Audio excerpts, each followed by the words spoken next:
Funds, రుణాత్మక నిధుల గురించి తెలుసుకుంటాం. ఇన్నోవేషన్, నవకల్పన గురించి తెలుసుకుంటాం. లోనబుల్ ఫండ్ థియరీని నట్ ఫిక్సెల్ రూపొందించాడు. ఈయన ఇంట్రెస్ట్ రేట్ అనేది లోనబుల్ ఫండ్స్ యొక్క డిమాండ్ సప్లై బట్టి నిర్ణయించబడుద్ది అన్నాడు. Demand for loanable funds, supply of the loanable fund. Supply of the loanable funds అంటే savings, bank credit, disinvestment, dishoarding. Savings అంటే ఎక్కువ మంది పీపుల్ సేవింగ్ చేస్తే ఎక్కువ లోన్స్ అనేది ఇస్తుంది, సప్లై పెరుగుతుంది లోన్స్కి.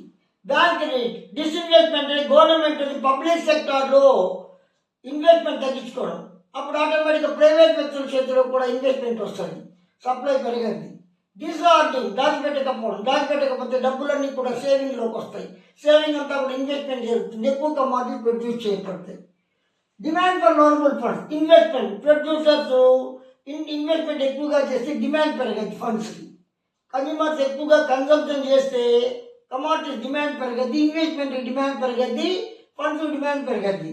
హార్డింగ్, నీకు దాచిపెట్టేస్తే ప్రజలు డబ్బుల్ని లోన్స్ లభించు, డిమాండ్ పెరగద్ది లోన్స్కి. ఈ యొక్క రుణాత్మక నిధుల సిద్ధాంతాన్ని నట్ ఫిక్సెల్ ప్రతిపాదించాడు. ఈ సిద్ధాంతం ప్రకారం రుణాత్మక నిధుల డిమాండ్ సప్లై వల్ల వడ్డీ రేటు నిర్ణయించబడుతుంది.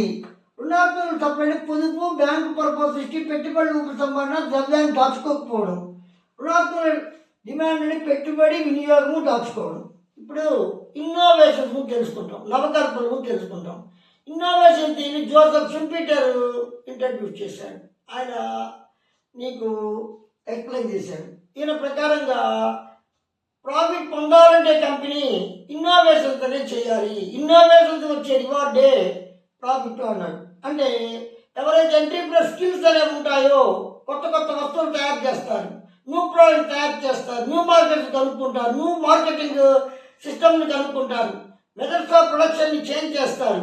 రకరకాలుగా చేసిన దానివల్ల ఆటోమేటిక్గా నీకు అతని యొక్క కాస్ట్ ఆఫ్ ప్రొడక్షన్ తగ్గిపోయి ప్రాఫిట్స్ అనేది వస్తుంది. కానీ ఇన్నోవేషన్ యొక్క ప్రతిఫలమే రివార్డే ప్రాఫిట్ అన్నారు. నవకల్పన లాభ సిద్ధాంతాన్ని షుంపీటర్ ప్రతిపాదించాడు. ఈయన నవకల్పన వల్ల ఉద్యమదానికి లాభాలు వస్తాయని చెప్పాడు. నవకల్పనలు అంటే కొత్త కొత్త వస్తువులు కనుక్కోవడం, కొత్త మార్కెట్లు కనుక్కోవడం, వస్తువులు ఉత్పత్తి చేయడంలో కొత్త కొత్త పద్ధతులను ప్రవేశపెట్టడం, ఆ విధంగా నీ ముడి పదార్థాన్ని కనుక్కోవడం, నూతన మార్కెట్ని కనుక్కోవడం, ఇవన్నీ కూడా నవకల్పనకు ఉదాహరణగా చెప్పచ్చు.